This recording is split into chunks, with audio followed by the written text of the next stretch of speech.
Malaki talagang gaan sa pakiramdam pag nagpapahilot ka. Higa ka lang. Yan. Oh, grabe pala. Masakit? Masakit? Ay, nag-i-stress ka maigi, no? Yung sa batok niya, ayan, oh. As in, ano lang yan, yung pressure na ginagawa ko is pressure lang kung anong meron nilagay niya sa ulo niya. Kulang din siya sa tulog at saka stress siya. Ma-observe niya mamayang gabi na mas iba yung quality ng tulog niya kasi nahilot siya kaysa sa hindi siya nahilot. So makatulong, medyo mabawasan yung sakit na naramdaman niya sa ulo niya.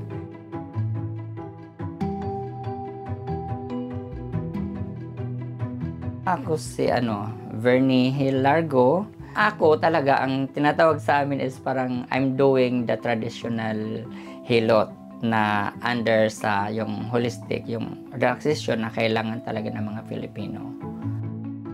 Sa amin talaga dito is holistic approach ng kasi yun yung sakop sa license ni Helen. Pas I do yung deep tissue massage para makatulong sa yung blood circulation, tapos yung pagod. And number 1 talaga is yung stress.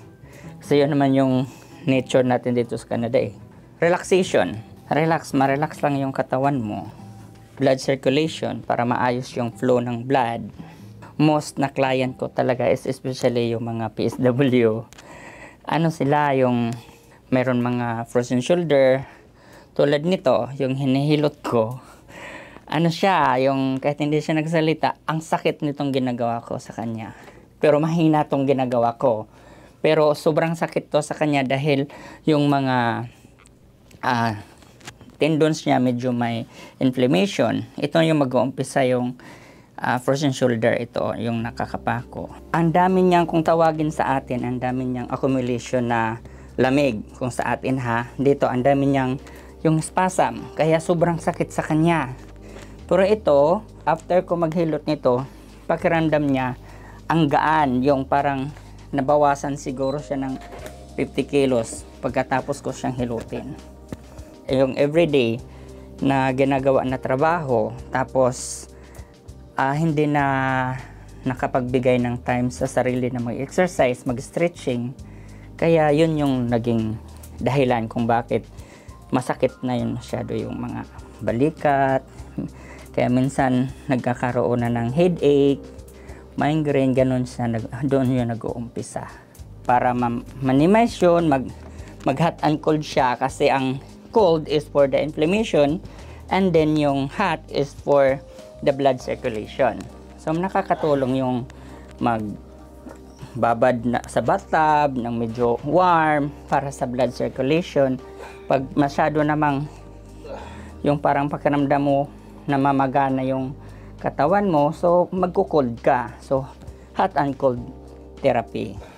Mamaya pagbangon niya, pakiramdam niya talaga is bagong tao siya kasi nahilot siya na correct yung blood circulation, yung flow ng blood niya.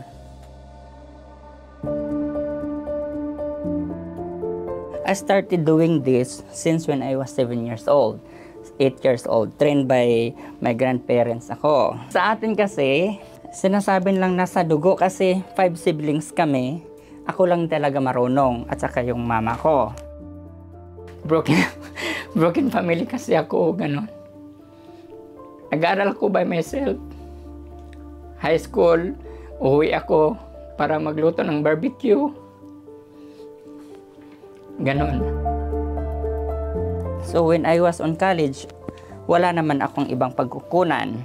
So doon yung nag-umpisa na yung naghihilot ako ng mga teacher ko.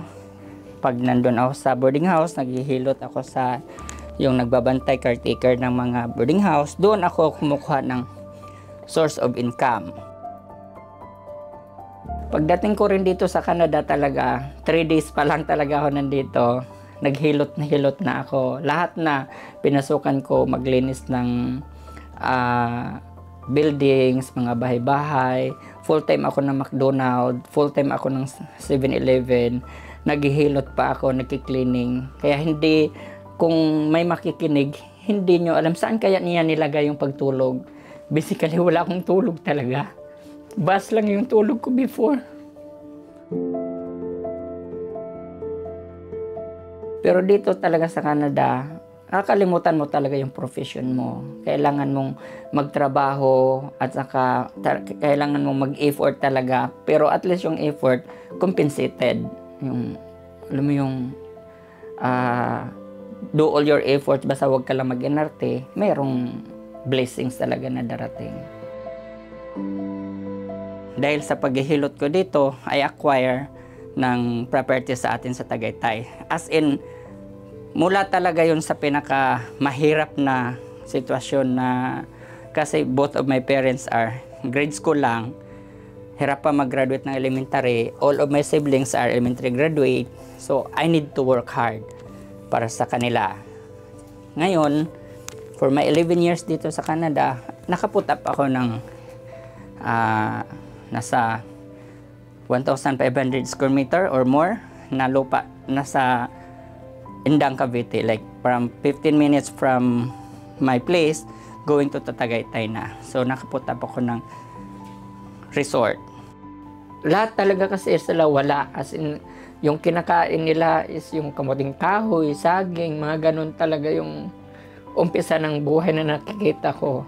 Tapos kaya kung hanggat kaya pa, hanggat nahinga pa, sabi ko, talagang gagawin ko lahat para matulungan din sila, yung parents ko. Kaya ngayon naman sa awa ng Diyos, paid off din yung pinaghirapan ko kasi hindi talaga nagpapadala ng pera sa Pilipinas.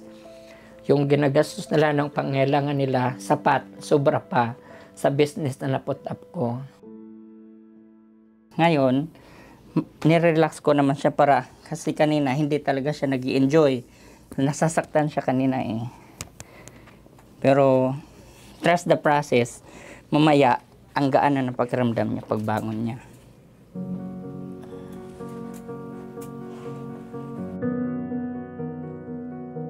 Talagang tinuloy-tuloy ko yung paghihilot kasi doon din, parang doon ako nag-umpisa eh. Doon ako tinuruan ng lola ko na maghihilot. Dahil doon sa paghihilot din, parang mas naging maganda yung income ko.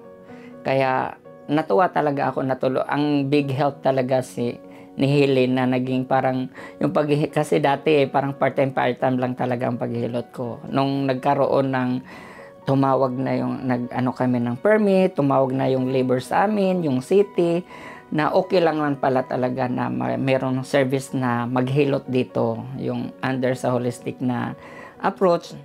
Ang goal talaga namin dito, kahit ang mga presyuhan ni Helen, mas mababa talaga kami sa iba. Kahit saan, all over talaga ng Canada, kami yung pinakamura, especially sa hilot. Walang nagre-rate dito ng less than sa akin. At saka, at least, nakatulong ako, especially sa mga estudyante na sa Pilipinas mahilig talaga sa ganito, hindi naman nila afford yung ganong kamahal. Sa awa ng Diyos, ang dami talagang, kahit nasa Pilipinas ako, ang daming mga client nga, kuya, bumalik ka naman kasi ang sakit na ng likod ko. So hanggat kaya ko pa, ang service ko na, kasi walang nagsiservice tulad sa akin kamura eh. So, mawala na yung parang essence na pagtutulong ko pag tumigil na rin ako. Kasi kung tutusin sa awa ng Diyos, sinasabi nila talaga ng mga kapatid ko, ng mama ko na pwede ka na magstay sa Pilipinas kahit tulog ka na lang. Kasi kumikita naman kahit papaano yung resort namin, yung ice creaman namin. So, medyo okay naman siya. Pero parang ang hirap din man talikuran ng bansa ng Canada na siya yung nagbigay sa akin ng yung parang success. Matatapos na siya. Dito talaga ako nagtatapos sa balikat niya. Tapos, mag-thank you na ako. Salamat. Ayan. Nakahinga ka na, no?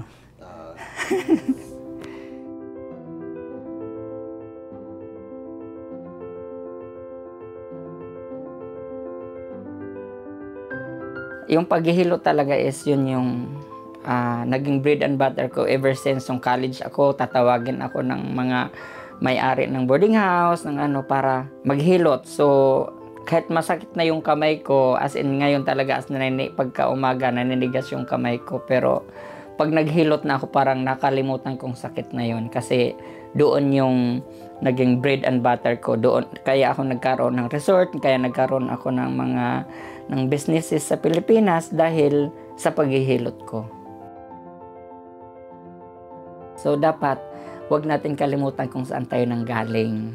Tapos magpasalamat sa Panginoon, kasi doon talaga ako kumapit yung panalangin talaga. Kasi wala naman akong ganito kung hindi rin ako tinulungan ng Panginoon. Ganon talaga ang ko, na stay humble. Ganon. Tapos tumulong sa mga taong dapat tulungan.